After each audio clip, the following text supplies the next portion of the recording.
जनता news में आपका स्वागत है। मैं मनोज।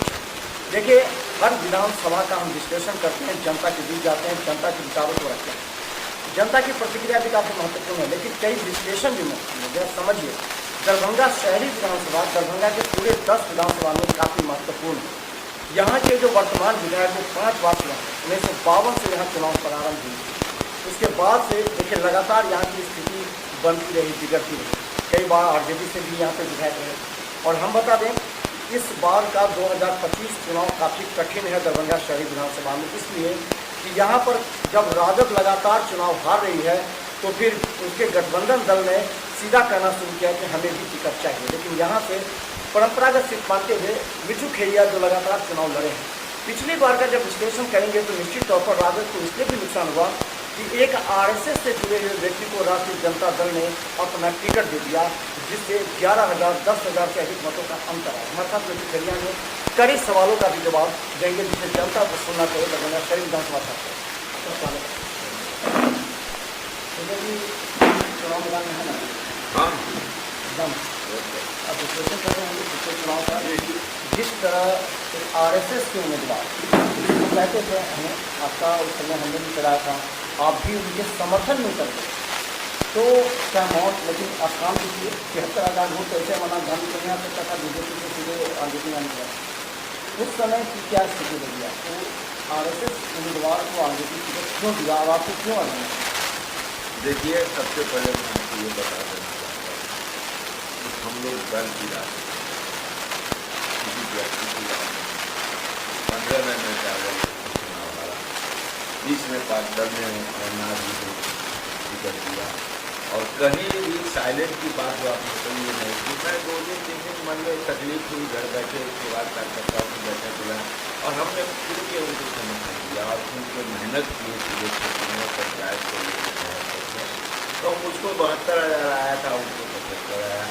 अब चुनाव तो हार जीत होती है, क्योंकि शहर का चुनाव है, इसमें बहुत सारी गणित ऐसी होती है जो भी हम समझ रहे हैं कि हम यहाँ चुनाव जीत रहे हैं, ये वोटर हमारे हैं, लेकिन इंटरव्यू बहुत सारी बात आपने विश्लेषण किया होगा। 4,000 का अंतर आपके साथ और 11,000 के आसपास वोटर अमरनाथ गांधी और संजय सराठी, तो क्या विश्लेषण करते हैं? देखिए, उसके वोट और जो वोटों का जो शिफ्टिंग हुआ होगा कौन सा? नहीं, उसके लिए वोटों का जो शिफ्टिंग हुआ है वो भी हम लोग समझ रहे हैं। और सबसे बड़ी बात है कि पोल भी बढ़ा, वोटर भी बढ़े, जो कि युवा वोटर आए वो बढ़े और पोल भी बढ़ा, तो वो डिफरेंस उसका होता है। कुछ समय में क्योंकि नौजवानों की जो स्थिति थी, नौजवान वोटों को नहीं समझ में आया, तो हो सकता है कि हम लोग इतने तक ये समझ रहे हैं कि वो वोट बढ़ता होगी। चाहे 4,500 का डिफरेंस हमसे पड़ा, तो उसके विश्लेषण में यार जो हमारे डिजिटल वोट जो हम लोगों के थे वो हम लोगों को मिले, क्योंकि हमने कोई साइलेंटली नहीं किया। आपने अभी एक शब्द कहा था, मैंने खुल के उनको समर्थन दिया था और दिन रात मेहनत किया था। उन्होंने अपने भतीजा को मेरे साथ दे दिया था। मैंने ही कहा था कि आप मैं थोड़ी सी कहीं ना कहीं आदमी के मन में होता है कि टिकट, जैसे मैं 15 में लड़ा, मेरे समय में 5-6 आदमी टिकट के दावेदार थे, जब मैं टिकट ले गया वो 3-4 आदमी विरोध में हो, तो ऐसा होता उनको भी लगा होगा। तो उनके जो बेचारे स्वर्गवादी हो गए पुरुषोत्तम गांधी, वो शुरू से लेके अंत तक मेरी गाड़ी मेरे साथ, और हम लोगों ने पूरी ईमानदारी और निष्ठा से काम किया।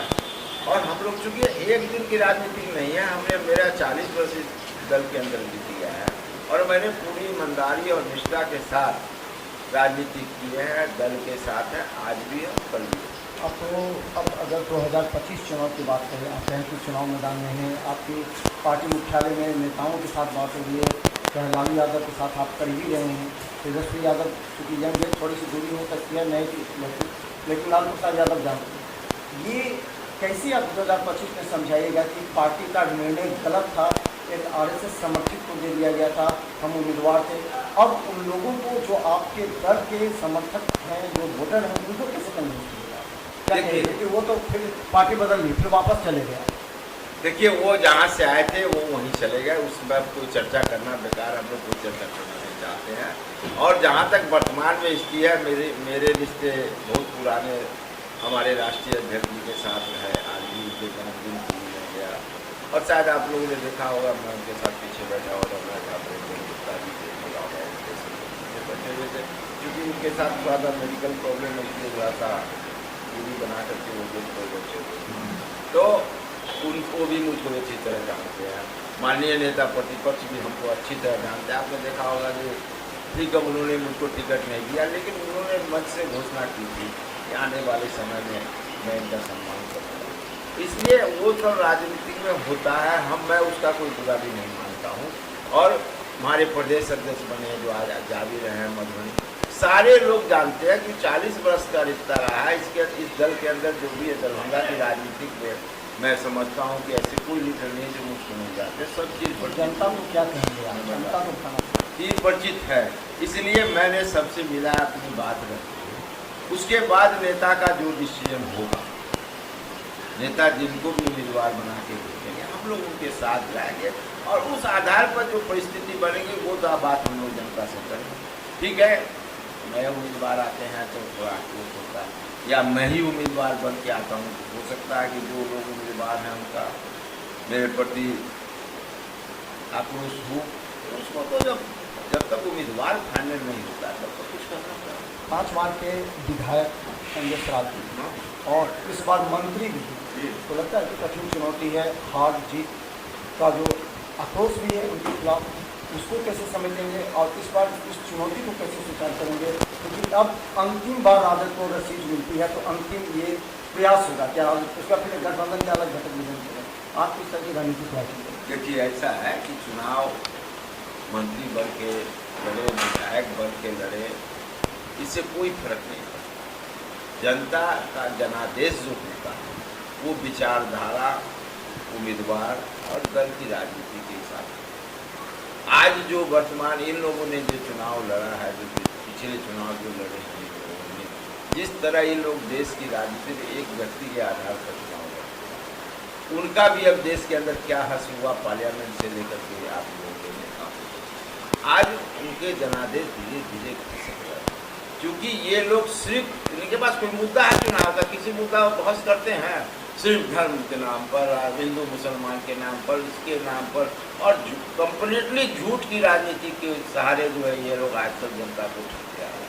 आज ये सब बातें खुल के सामने आ गई। विकास के मामले भी तो कह रहे हैं कि हम 6 फ्लाईओवर बना रहे हैं, आपको एम्स प्रारंभ हो चुका है, एयरपोर्ट दिया गया है, सड़कें बन रही हैं हर गली गली। तो मैं आपको ये बता देता हूँ, इनमें इनका कोई योगदान नहीं। आप लालू यादव जी के समय की बजट निकाल के देखिए, उस बजट के अंदर 7 ओवरब्रिज दरभंगा को दिया गया था, स्वीकृत किया गया। उसके बाद ममता बनर्जी दिया नहीं, उन्होंने उसको नहीं दिया। हाँ, ये लोग आए, सरकार कोई व्यक्ति नहीं बनाता है, ये डेवलपमेंट का काम कोई व्यक्ति नहीं करता है, वो सरकारें जो रहती है नहीं क्रेडिट लेगी। तो आपको ये बात भी बोलना चाहिए ना, ये 7 ओवरब्रिज स्वीकृत किसके समय में, वो तो बोलना नहीं, हमने करा दिया। अरे भैया, हमने करा दिया, अपने घर से करा दिया क्या? तो ये सब जो भी विकास की बात होती है, हम लोग भी, मैं भी नगर निगम में रहा हूँ, कभी राष्ट्रीय विकास हम लोगों ने नहीं किया। और ये 7 ओवरब्रिज मैं आपको कहिएगा तो इस बजट की कॉपी में मैं मंगा दूंगा। और लालू प्रसाद यादव रेल मंत्री थे, उन्होंने स्वीकृत किया था। एम्स की लड़ाई हम लोगों की बहुत लंबे समय से चल रही थी। जिस तरह का लोग इन लोगों ने नाटक किया, यहाँ ने हमारे नेता 17 महीना के लिए प्रदेश में स्वास्थ्य मंत्री बने, उन्होंने जमीन छीनी, चूँकि DMCH में कहीं कोई नेता की वहाँ एम्स बने। हाँ, हम लोगों ने ज़मीन चिन्हित करके दिया। फिर इन लोगों ने नाटक करवाया, यहाँ के सांसद लोग फोटो खिंचा के यह हुआ, अंतोगत्या वहीं पर माननीय प्रधानमंत्री ने शिलान्यास किया, काम भी शुरू बोंडीवाल का हम लोगों ने देखा शुरू हुआ। तो ये एक अच्छी बात है, हम इसका कोई विरोध नहीं करते हैं, लेकिन जो गंदी राजनीति करके लोग हम के शब्द का जो प्रयोग है ना, ये गलत है, हम इसके विरोध। आपने किया अच्छी बात है, हम कहते हैं आपने क्या किया, जब आपको जनता ने उस लायक बनाया, जनादेश दिया, तब ना तो किए, इससे पहले तो नहीं आप कर सकते थे। तो जाति समीकरण की बात कर रहे हैं, क्योंकि शहरी विधानसभा में जो ब्राह्मण, मुस्लिम, कायस, राजपूत, कोई अलग अलग सभी जाति की है, लेकिन मुस्लिम यादव भी काफ़ी महत्वपूर्ण है। यादव तो इस पर इंटैक्ट है आगे के साथ, लेकिन जंग सुराज मुस्लिम में सेंधबाज है, तो क्या लगता है कि इसका असर पड़ेगा? मुझे जातिगत नहीं समीकरण का कितना असर? मुझे नहीं लगता है कि इस समीकरण का कोई असर पड़ेगा। जो वोट जिस विचारधारा के हैं वो इंटेक्ट वही है।